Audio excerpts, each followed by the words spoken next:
USC football is making some changes after the loss to Notre Dame cemented a 5-7 season.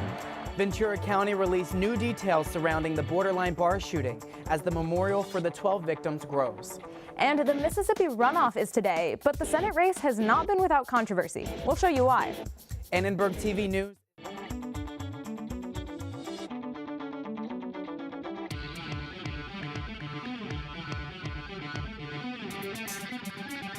Live from USC, you're watching Annenberg TV News. The USC football program fired 3 coaches today. Good evening, I'm Sofia Hausch. And I'm Pankey.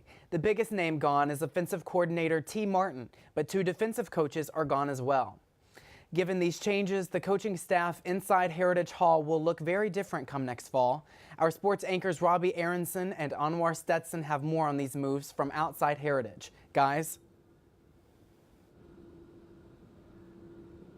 We're here live outside of Heritage Hall as the USC football program has decided to make a big overhaul to their backroom staff after Sunday's decision to keep head coach Clay Helton.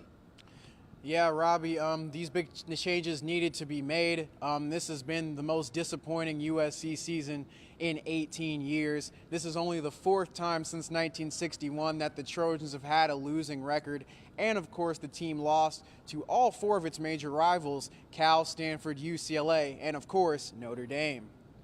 And at that Notre Dame game on Saturday, it was the lowest attendance at the Coliseum for a USC Notre Dame game since 1961. But now we're going to hear some reactions from the students, the fans of the USC team about their decision to keep Clay Helton and fire the backroom staff. By not firing the head coach, you're keeping someone that all the players love and the AD loves in Lynn Swan, and you can only get better from there. It would have looked bad on the university to get rid of him after a Pac-12 championship and 2 winning seasons and a trip and a win at the Rose Bowl. I know it's popular with the players, so I think it's good for them. It's good for the recruits knowing that they're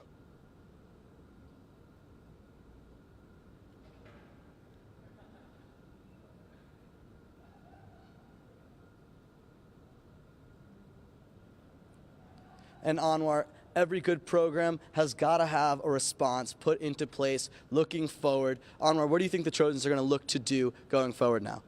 Well, you know, the team has fired offensive coordinator T. Martin.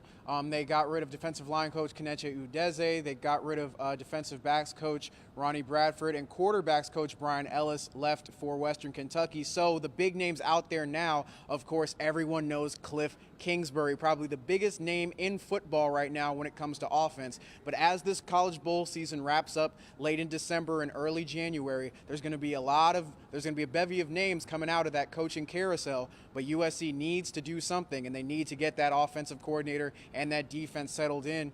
We talked to USC beat writer and writer for the OC Register, Joey Kaufman. Let's hear his thoughts on the USC coaching changes. Ultimately, what kind of hinges on how much improvement there will be depend on who they hire as the offensive coordinator, what other changes they make within the program, because they've gotten rid of a couple of systems, but it kind of matters more what you're going to do next. I think they'll have a chance if they're willing to pay the money. You look at a lot of the top-level coordinators in college football. You see it at LSU and some of their coaches. You see it at Alabama and you see it at Clemson. But a lot of the big-name offensive coordinators are getting upwards of $2 million.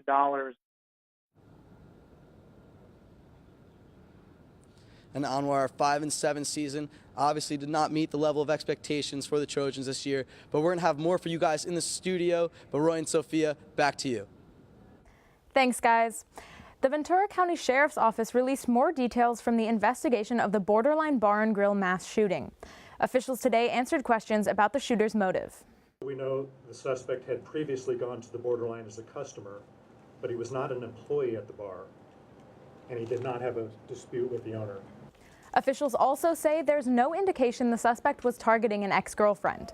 3 weeks after the shooting, mourners continue to visit a memorial for the 12 victims killed and many others wounded. A lot of times people just want to talk, and that was nice. Like, I just met a lady here that works in these buildings near the Borderline, and she was under great grief because she lost 2 members that died in the Borderline shooting, so she was very stressed. The county medical examiner said the victims were shot at close range and had no chance of survival. Evidence shows wounds were from the gun held by the suspect, not the police at the scene. The investigation could take up to 7 months. Law enforcement still needs to interview witnesses, review surveillance and body camera videos, and gather information from the suspect's family, friends, and home. The Trump administration has been denouncing the migrant caravan since it left Honduras in October. Now some Tijuana residents are joining in on the criticism. Parents closed an elementary school over safety concerns after migrants set up camp nearby. The number of migrants in the caravan is more than 5,000. Today, the Justice Department appealed, saying it will work to enforce Trump's ban on automatic asylum for those who enter the U.S. illegally. On Sunday, U.S. Border Protection agents fired tear gas at migrants trying to cross the border.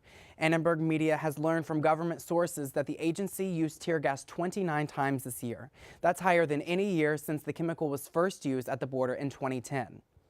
In a statement, Border Control said, quote, over 1,000 individuals attempted to cross illegally into the U.S. This group ignored law enforcement agencies in Mexico and assaulted U.S. federal officers and agents. Children were among the migrants who were tear gassed. Doctors say there are significant health risks for them. There's no safe ways to fire chemicals at children. Children are very different physiologically than adults, so their body's reaction to chemical agents is different than adults, and it's far worse. The other piece of this that is so critical, when children are exposed to stresses like exposure to a chemical weapon, the short and long-term health impact, both from the physical harm as well as the psychological stress, can be incredibly threatening. Customs and Border Protection says it will continue using all available resources, including tear gas, to control the border. There's a new sheriff in town. Our political anchor Morgan Stevens will tell you who he is. Morgan? That's right. This is the first time in more than a century that the incumbent has lost re-election for sheriff of LA County. Alex Villanueva beat incumbent Jill McDonnell to oversee the largest sheriff's department in the country. McDonnell waited 3 weeks before conceding because he wanted to make sure all the votes were counted. Villanueva beat McDonnell by nearly 126,000 votes, winning 52.6% to McDonald's 47.4%. Today, McDonnell pledged his support for the sheriff-elect. I pledge my full support to Sheriff Villanueva when he's sworn in, and to the organization, for forever. Partisan politics has no place in policing. I'm disappointed with the outcome of the election. Certainly, I think anybody would be. But I look back and I couldn't be happier. I couldn't be more proud of the last 4 years. There will be a public swearing-in ceremony on Monday for the new sheriff at East Los Angeles College. Back to you, Roy and Sophia. Thanks, Morgan. Mississippi is deciding the final Senate race of this election cycle. Voters will choose between Democrat Mike Espy and Republican Senator Cindy Hyde-Smith. President Trump just held 2 rallies for Hyde-Smith. Voting closed about half an hour ago at 8 p.m. Eastern Time. As of 5:27 p.m. Pacific, the current polls show that incumbent Hyde-Smith is at 38.7%, while Espy is at 61.3%, with fewer than 1% of precincts reporting. Mississippi has consistently voted Republican since 1980, but analysts say an upset is possible. Hyde-Smith's controversial views on race may bring angry voters to the polls.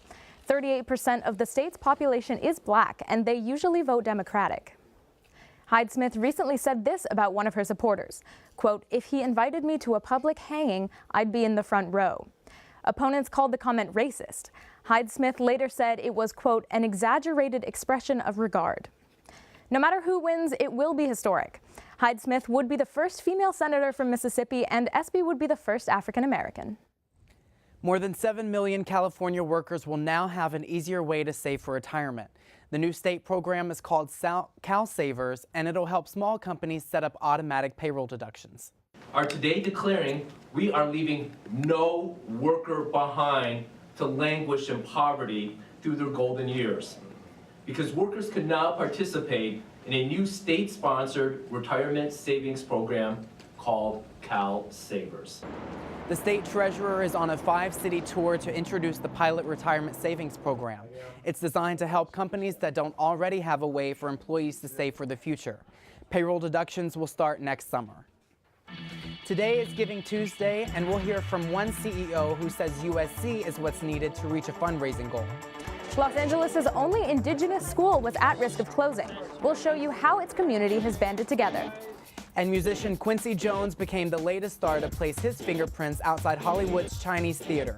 We'll be right back.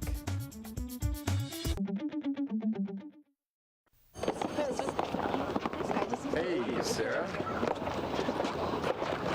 Oh my gosh, he's so cute. How do you know him? Come on, Donovan, do it like I taught you.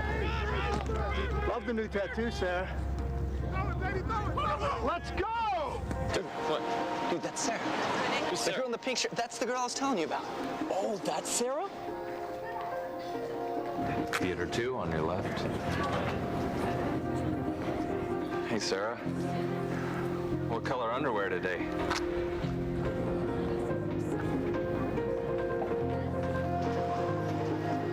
Hey, Sarah.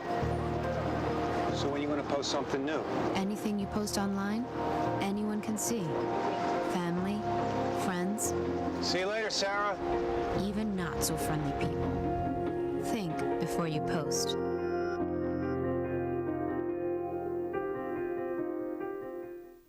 Why don't you pick up the phone? This is pissing me off. Nobody treats me like this, especially you. You do not want to get me mad. Number one, I told you not to go out. Number two, why haven't you called me back? Are you stupid or something? Call me back. I can't believe the way she's treating me, man. The way she treats you. Speak up. Just because it isn't physical doesn't mean it's not abuse. Los Angeles' only Indigenous school was in danger of losing its charter to operate. But late this afternoon, the district voted unanimously to keep it open. Annenberg Media's Yingjie Wang talked with supporters of the school. Anwar Stetson Water School was launched in 2004. It's a K-12 school with over 95% of the students are Native Americans. It's the only autonomous school that addresses the needs of Indigenous students, and it ought to continue because our community wants it to continue. The school has a profound influence on the community, specifically the students. Kimberly Chadice is in the 7th grade. Her siblings and cousins also go to this school, and she doesn't want to lose it.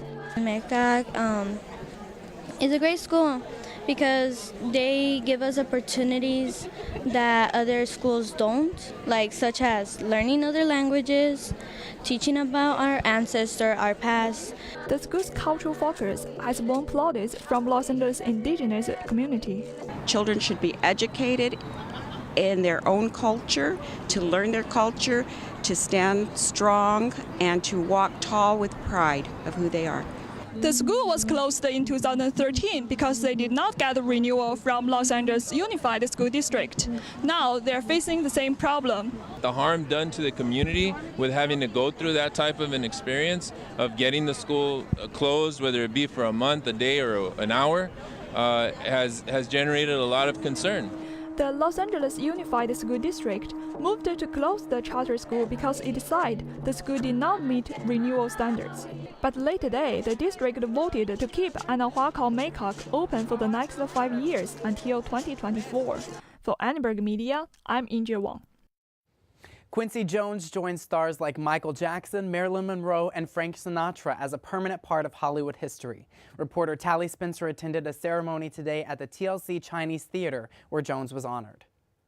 Hollywood's biggest celebrities have set foot and left their mark on the historical cultural landmark known as the Forecourt of the Stars. Award-winning musician Quincy Jones is the first film composer to be awarded the honor of leaving his mark outside of the theater. And I was absolutely addicted. I could never have imagined that those dreams would lead me to here, to this moment. And to be honest, it is a little bit overwhelming. After scoring The Color Purple and composing Michael Jackson's best-selling album of all time, Thriller, Jones was recognized for a career that spans decades. He was honored today in front of his friends and family. And since he has had his hand and foot in everything you've ever loved, this seems like the most literal, best way to celebrate him.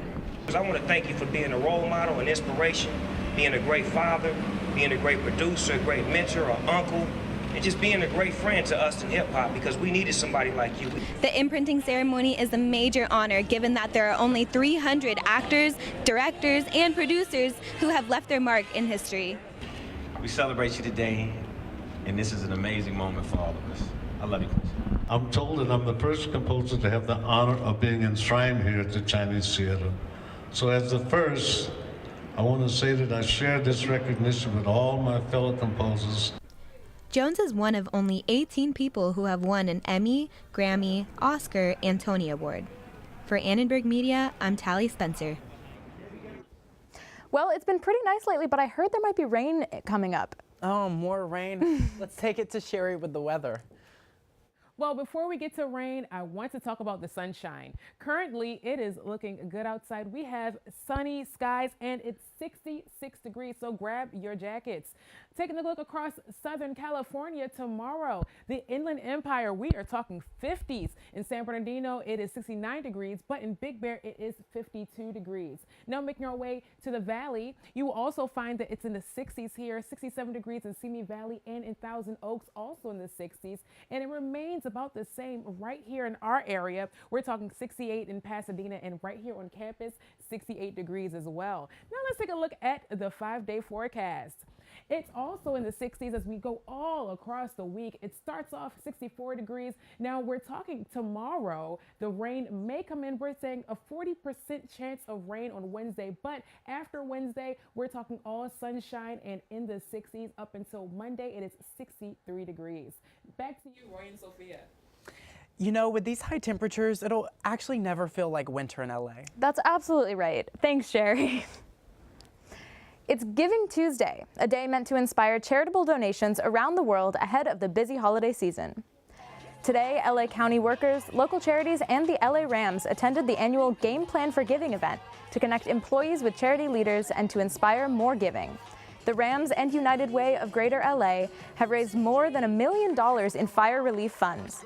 They hope USC students will help make that number grow.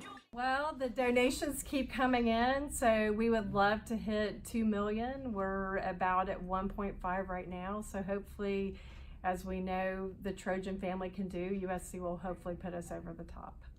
If you'd like to help families displaced by the fires, text 2018-FIRES to 41444 or donate online at facebook.com/LA United Way. A lot of coaching changes were made today for USC football. Let's toss it to our sports anchor, Anwar Stetson, to find out more. There was a complete overhaul of the backroom staff for the Trojan football team earlier today. We're going to take a look at what that means for the future of the program. We're also going to discuss water polo's chances to win a national championship this weekend. And women's volleyball starts tournament play on Friday. But first, let's take a water break. We'll be back with sports after this. 1 in 6 seniors faces the threat of hunger, and millions more live in isolation. America, let's do lunch. Drop off a hot meal and say a quick hello. Volunteer for Meals on Wheels by donating your lunch break at americaletsdolunch.org. 迷惑ボーイ。ここはなんとかしなくちゃ。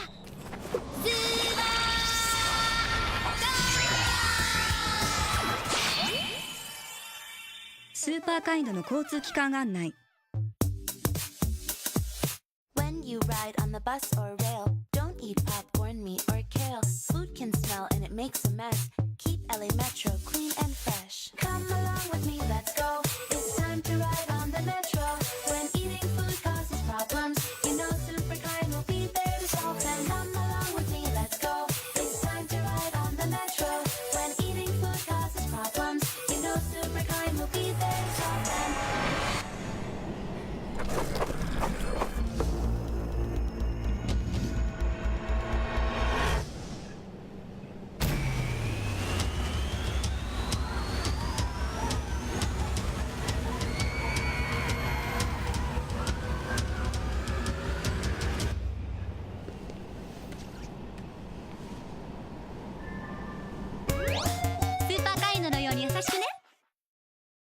We're back talking about the huge coaching overhaul in the USC football program. A disappointing 5-7 record brought changes on both sides of the ball.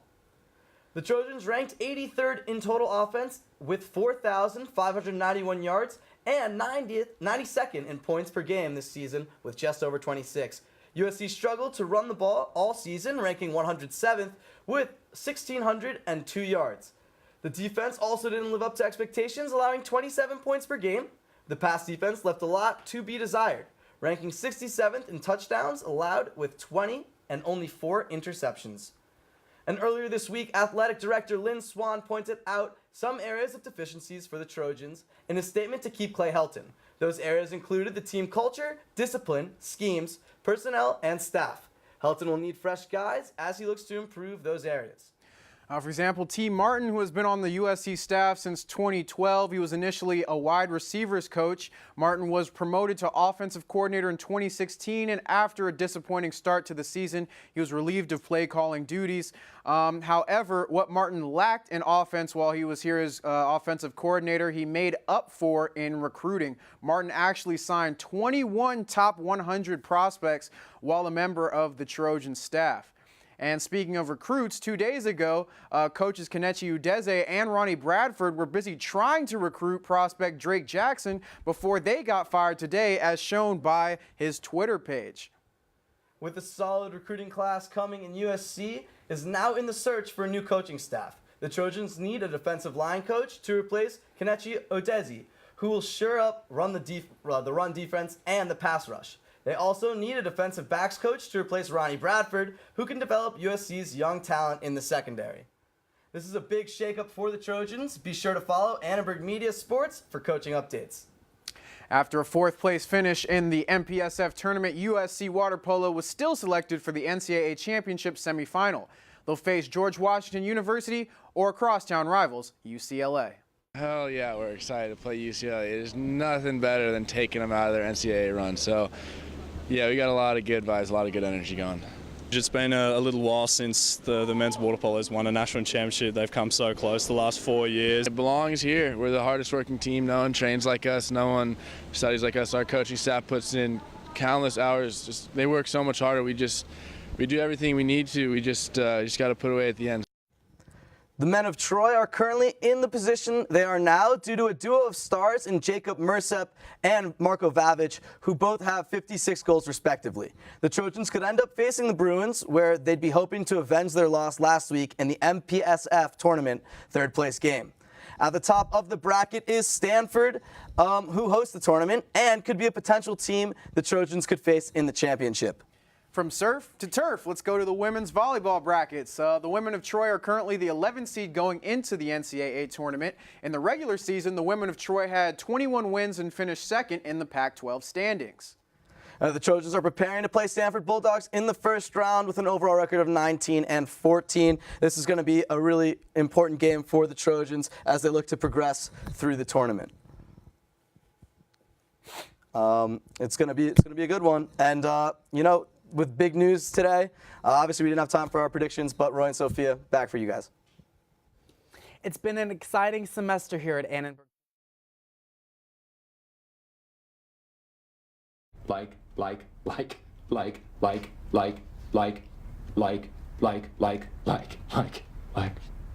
Guys, honestly, 5 more minutes.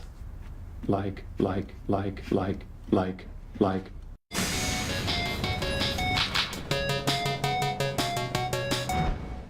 迷惑ボーイ。ここはなんとかしなくちゃ。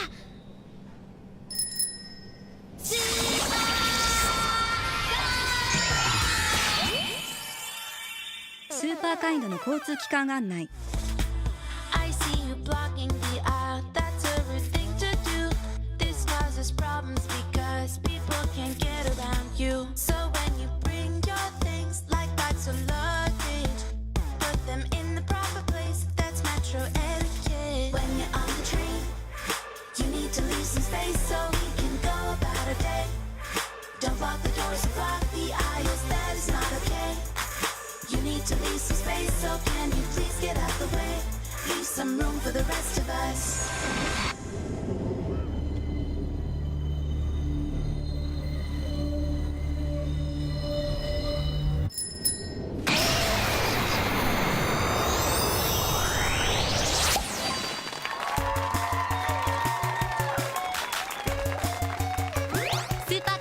ように優しくね。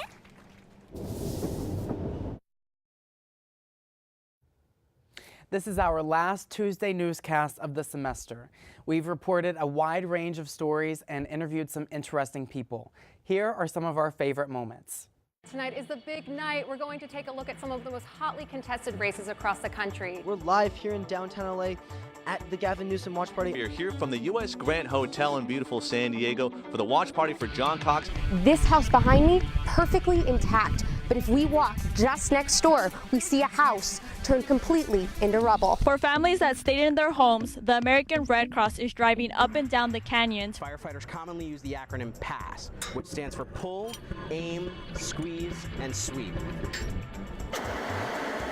Now I'm right here because if you go any further up Malibu, you won't have any cell phone connection. The telephone lines have been destroyed. Southern California is in shock tonight after a mass shooting at a bar in Thousand Oaks. She grabbed me and said there was a mass shooting at the borderline, and we were there 4 nights ago. It's a somber night here in Thousand Oaks, but this vigil has been uplifting. Not too many people have been seen around campus because they canceled classes for today and tomorrow. It's really important to conduct these events because it gives us an opportunity as a community to come together. Standing outside of the LA Greek Theater, where in just minutes the Mac Miller Celebration of Life concert is about to begin. Tonight is going to be a full moon and people are celebrating the Mid-Autumn Festival. It's the best night outing I have ever been to. To my left and your right, we see a crowd of students and others who want to see Shapiro. Dozens are confirmed dead and hundreds more injured after Typhoon Mangkhut hit the Philippines and southern China. We were a little bit skeptical at first because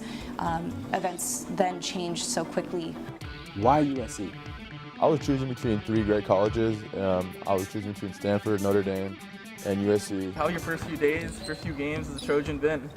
The first game I was nervous, First half, I got a few turnovers, but, I wasn't fazed by it. It's the most wonderful time of the year. Robby,